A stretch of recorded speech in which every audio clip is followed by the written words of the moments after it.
Hello Tentacrew, and welcome to my Tentacle Talk. Today's subject: what the gaming industry can learn from Remnant from the Ashes. If you would like to suggest a topic for the next Tentacle Talk, feel free to hit me up on Twitter or Discord, join my nightly streams at 10:30 p.m. Eastern, or leave a comment down below. Links will all be down below in the description. It has been 2 weeks since Remnant from the Ashes released and took me and my gaming friends by storm. Since then, I have put 48 hours into the game, and my friends have put probably a combined almost 300 hours total. We just can't stop playing it. And there is a reason for this, beyond just the normally addictive nature of procedurally generated gaming. For many of us, in pre-patch and my immediate friend group, this game brought back a true-to-form gaming experience, the way games used to be. Let me explain. Modern gaming has taken the unfortunate turn of, instead of releasing a polished and finished product, they tend to release it now, fix it later. This is usually with a full $60 price tag and a games as a service model for support going forward. If you're not familiar with games as a service, it is a tactic that gaming industries use to market their games for an extended period of time. Think of Tom Clancy's Rainbow Six Siege. That game functions off a pay-as-a-service model with season passes, year passes, and other microtransactions scattered throughout to bring increased cash flow and longevity after the initial price tag has been sold. For me personally, I have no problem with games as a service as long as the service that is being provided is worthy of the price tag that they're asking for. Again, with Rainbow Six Siege, I am satisfied with all of the content they put out. They put out content regularly enough for me to want to buy a season pass because I enjoy the game enough and am enjoying the additions that they keep making to the game. Therefore, games as a service works in this instance. I'm aware though that this wasn't always the case, and even Siege suffered from release it now, fix it later syndrome, although I never experienced this directly. What I did experience directly, though, was the launch of Fallout 76, which was taking on this games as a service model, but released a completely unplayable game for a large portion of the population. Bugs were rampant, and the game was just unplayable for like 60 to 70% of the gamers, in one instance or another. But let's tie this back into Remnant. Remnant on release had one of the most flawless releases I've ever seen. The only exception I can think of was the VIP release having issues on the PS4. But other than that, the functionality of the game itself was spot on.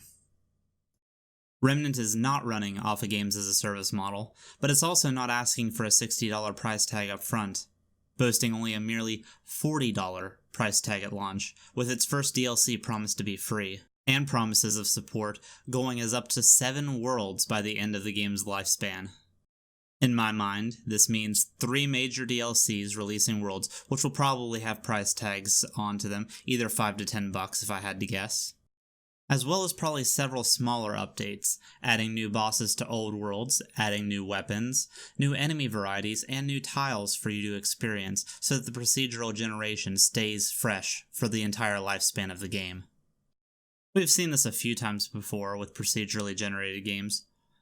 The most prevalent example being the Binding of Isaac games, with DLCs coming out that completely remolded the procedural generation of those worlds. But there's just something different about what Remnant offers and how Gunfire Games is handling the support of the game. Gunfire is taking support to the next level though, with a game at launch that was 100% not broken, and as well as several patches on week 1, balancing, fixing bugs, and doing things that developers should be doing. A few of my friends within the first few days got to a quest where if you died within the quest, it would bug you out, and you wouldn't be able to proceed with the quest again, or get the weapon that was tied to it. Within 5 days of the game's launch, this bug was already fixed, as well as many others. I personally didn't experience any quest or game-breaking bugs in my time, and the only bugs that I experienced were with the end boss, which have been fixed as well. And this brings me to my message for the gaming industry. We should not be surprised and be praising a game that has amazing week 1, week 2 support, or even having a game that comes out to be functional at launch. And no, I'm not just talking about the 76s or the anthems of gaming. I'm talking about the other games that, while not completely broken at launch, they don't get the level of support that they need to make them 100% polished within any quick amount of time. To loop this back into Rainbow Six Siege, this is my biggest problem with how Ubisoft handles that game. A bug comes out, or some exploit or something like that, and they take forever to actually acknowledge or alleviate these issues. I'm not a game developer, I'm not a programmer, I don't know what kind of time or effort or how difficult it is to go in and fix these issues. But at least acknowledging that the problem exists and that they're trying to work on it shouldn't be pulling teeth.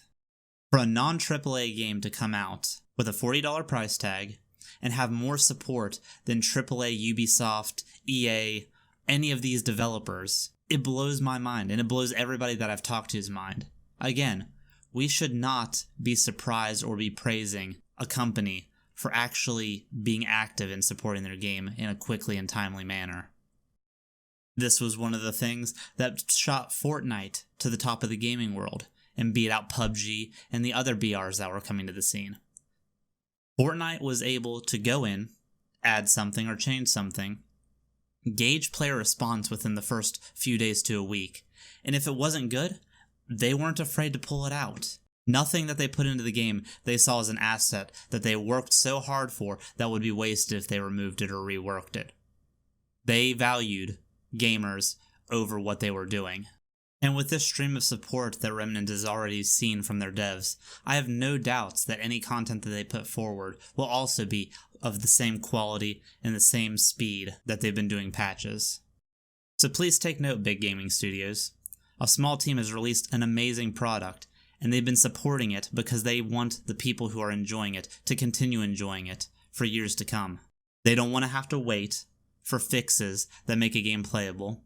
They don't want to have to wait for exploits to be fixed, and they don't want to wait for a stream of content that has been tailored to make the company the most money possible by staggering it out. Just give us good games at launch, and then fix whatever bugs do pop up within the first few weeks, within those weeks. And for Gunfire Games, and everybody that's worked on Remnant from the Ashes, thank you for giving me one of the best gaming experiences I've had this year. This concludes my Tentacle Talk. Much love, Tentacrew.